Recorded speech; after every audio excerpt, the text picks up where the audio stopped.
வணக்கம். நான் டாக்டர் ஞானம், ஹோமியோபதி மருத்துவர். மீண்டும் உங்களை எல்லாத்தையும் பார்க்கறதுல ரொம்ப மகிழ்ச்சி. இன்னைக்கு நம்ம ஒரு முக்கியமான விஷயத்த நம்ம பார்க்க போறோம். அது என்னன்னு கேட்டீங்கன்னா ஃபியர், பயம். நம்ம பயத்தினால நோய் எதிர்ப்பு சக்தி எவ்வளவு தூரத்துக்கு பாதிக்கப்படுது அப்படிங்கறது தான் இன்னைக்கு பார்க்க போறோம். இம்யூனிட்டி ஃபியர் எவ்வளவு தூரத்துக்கு அழிக்க முடியும் அப்படிங்கிறதுக்கான பதிவு தான் இது. நீங்க பாத்தீங்கன்னா ஒரு நிறைய கோர்ஸ்ல நிறைய வாசகங்கள் படிச்சிருப்பீங்க. பயத்தினால நம்ம உள்ளுணர்வுனாலையும் நம்ம பயத்தினாலையும் எவ்வளவு நெகட்டிவிட்டினால நார்மலா இருக்கக்கூடியவங்களுக்கே புதுசு புதுசா நோய்கள் வர்றதும் தூக்கமின்மை இந்த மாதிரியான ப்ராப்ளம்ஸ்னால பாதிக்கப்படுறதை நம்ம பார்த்திருக்கலாம். சோ ஒரு எமோஷன் உடம்பு அளவுல எந்த அளவுக்கு அந்த வீரியத்தன்மையோட செயல்பாட்டோட இருந்துச்சுன்னா ஒரு உடல் நோயை உண்டு பண்ற அளவுக்கு இருக்கு அப்படிங்கறத நம்ம இன்னைக்கு பார்க்க போறோம்.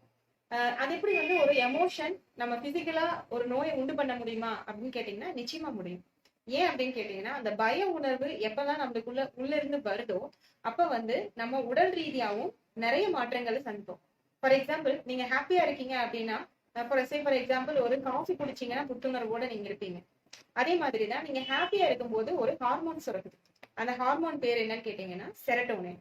சோ இந்த செரட்டோனின் உடல் ரீதியா எப்பெல்லாம் உற்பத்தி ஆகும் அப்படின்னா நீங்க ஹாப்பியா இருக்கும்போது ஹாப்பி ஹார்மோன்னே பேர் அதுக்கு. சோ நீங்க ஹாப்பியா இருக்கும் போதெல்லாம் அந்த செரட்டோனின் உற்பத்தி அதிகமா இருக்கும். டோபமைன் அப்படிங்கிற ஹார்மோனும் ஹாப்பினஸ் கொடுக்கும், இன்ஸ்டன்ட் புத்துணர்வு கொடுக்கும். ஸோ இதெல்லாமே இந்த மாதிரி ஒரு காஃபி டீ இதெல்லாம் குடிக்கும் போது புத்துணர்வா நம்ம ஃபீல் பண்றதுக்கு ரீசன் என்னன்னா இந்த ஹார்மோன்ஸை அது மூளையில இன்டியூஸ் பண்ணிருக்கும். சோ அதே மாதிரி நீங்க என்ன விதமான எமோஷன்ஸை உள்ள வச்சுக்கிறீங்களோ, கோபம் ஆகட்டும், மன அழுத்தம், டிப்ரெஷன், ஸ்ட்ரெஸ், இல்ல பயம், இந்த எந்த விதமான எமோஷன்ஸா இருந்தாலும் கண்டிப்பா உங்க உடல் ரீதியான ப்ராப்ளம்ஸை உண்டு பண்ணும். ஃபார் எக்ஸாம்பிள், லாங் டேர்மா ஒருத்தங்களுக்கு ஸ்ட்ரெஸ்ல இருக்காங்க இல்ல மன அழுத்தத்துல இருக்காங்கன்னா அவங்களுக்கு நல்லா நோட் பண்ணி பாத்தீங்கன்னா குதிகால பெயின் வரும்.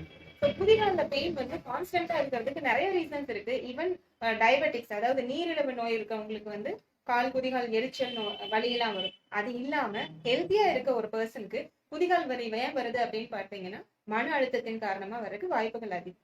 சோ இந்த மாதிரிதான் நம்ம நோய் எதிர்ப்பு சக்தியை நம்மளுடைய பயம் அப்படிங்கிற ஒரு ஒரு ஒரு எமோஷன் கண்டிப்பா கண்ட்ரோல் பண்ணும். சோ உள்ளுக்குள்ள நீங்க ஒரு நெகட்டிவிட்டியோடவே இருந்துகிட்டு இருக்கீங்க அப்படின்னா கண்டிப்பா அது நோய் எதிர்பார்த்தலுக்கு அது ஒரு நல்ல விதமான விளைவை ஏற்படுத்தும் நம்ம சொல்லவே முடியாது.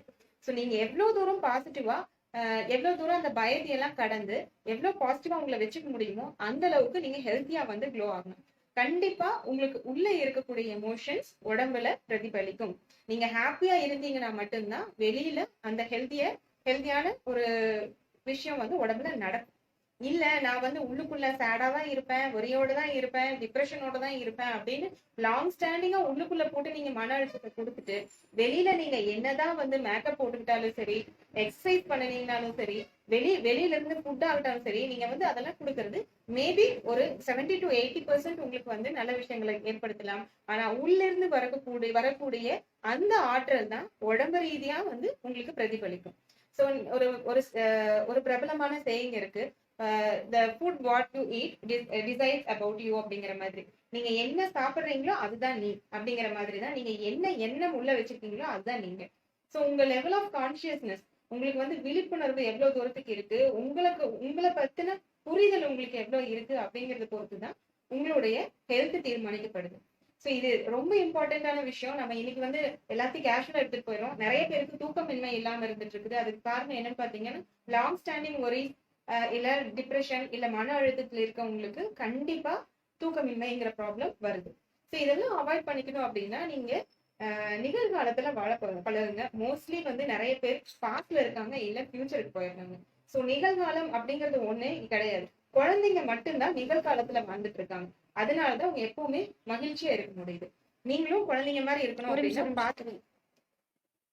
சோ அந்த குழந்தைங்க பாத்தீங்கன்னா எப்பவுமே ஹாப்பியா இருக்கிறதுக்கு இதுதான் ரீசன். அவங்க பாஸ்ட பத்தியோ இல்ல ஃபியூச்சரை பத்தியோ பெருசா எந்த விதமான ஒரு எதிர்பார்ப்பு, கவலை, எந்த விதமான எமோஷன்ஸ்களையும் மாட்டிக்காம நிகழ்காலத்துல அட் பிரசன்ட்ல அவங்க இருக்கிறாங்க.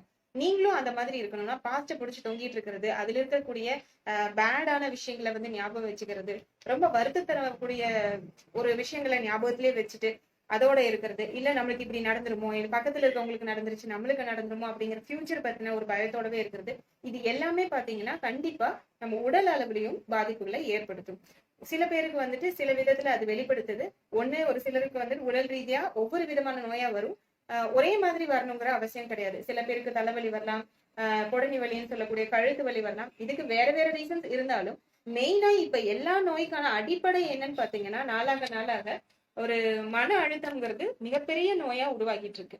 சோ உங்க மன அழுத்தத்தினால உங்க உடலோட நல்ல விஷயங்களையும் இழந்துடாதீங்க. உங்களுக்கு வந்து கடவுளே வந்து ஒரு நல்ல ஒர்க்கிங்கான கண்டிஷன்ல ஒரு மிஷினை கொடுத்துருக்காங்கன்னு வைங்களேன், அதை வந்து நீங்க மோசம் பண்றீங்கன்னு தான் அர்த்தம். மனசுங்கிற ஒரு ஒரு என்ஜின் கொடுத்துருக்காங்க அப்படின்னா அதை வச்சு நீங்க என்ஹான்ஸ் பண்றதுக்கு தான் ட்ரை பண்ணுமே ஒழிய அதை விட்டுட்டு நீங்க இன்னுமே வந்து அந்த மிஷினை மோசமடைய செய்யக்கூடாது. சோ இதை எப்படி வந்து மாத்திக்கலாம் அப்படின்னா, நீங்க யோகா, தியானம் இந்த மாதிரி விஷயங்களை பண்றதன் மூலமா ஒரு மன அமைதி கிடைக்கும். மெடிடேஷன் வந்து இதுக்கு ரொம்ப ரொம்ப ஹெல்ப் பண்ணும். பிரீத்திங் எக்ஸசைஸ் பண்ணுங்க. பிரீத்திங் எக்ஸசைஸ் பண்ணும்போது வந்து உங்களுக்கு மைண்ட் ரிலாக்ஸேஷன் கிடைக்கும். தூக்கமின்மை வந்து பொதுவாகவே வந்து பிராணாயாமம் செய்யும் போது தூக்கமின்மை வந்து ரிலீவ் ஆகுதுங்கிறத பாத்துருக்காங்க. நம்ம முன்னோர்கள் சித்தர்கள் பாத்தீங்கன்னா எல்லாருமே நீங்க பாத்துருக்கலாம், எல்லாருக்குமே வந்து மருத்துவம் தெரிஞ்சிருந்துச்சு, யோகா பண்ணிருக்காங்க. சோ இது எல்லாம் தான் நம்ம வந்து எடுத்துட்டு வந்திருக்கோம். இன்னைக்கு வந்து எக்ஸசைஸ் யோகா அப்படிங்கிறது நம்ம இன்னைக்கு புதுசா பண்ணல. அவங்க வந்து தொன்று தொட்டு அவங்க வாழ்க்கை முறையில தான் நம்ம வந்து இதை எடுத்துட்டு வந்திருக்கோம். சோ அவங்க எல்லாம் ஹெல்த்தியா இருந்தாங்க, வெறும் காத்த சுவாசிச்சுட்டு வாழ்ந்திருக்காங்க அந்த சித்தர்கள்லாம் நம்ம கேள்விப்பட்டிருக்கோம். அந்த அளவுக்கு இல்லைனாலும் இன்னைக்கு நம்ம நோய் இல்லாம வாழ்றதுக்கு, நோய் எதிர்ப்பு சக்தியை உண்டு பண்ணிக்கிறதுக்கு, அதிகப்படுத்திக்கிறதுக்கு கண்டிப்பா வந்து உங்களுக்கு ஒரு உடற்பயிற்சி தேவை, உடல் உழைப்பு தேவை. அதையெல்லாம் நீங்க கரெக்டா பண்ணும்போது தூக்கம் நல்லபடியா வரும். இது கூட உணவையும் நீங்க சேர்ந்து பண்ணும்போது மீண்டும் வந்து உங்களுக்கு ஒரு புத்துணர்வான லைஃபா அமையும். ட்ரை பண்ணி பாருங்க. நன்றி, வணக்கம்.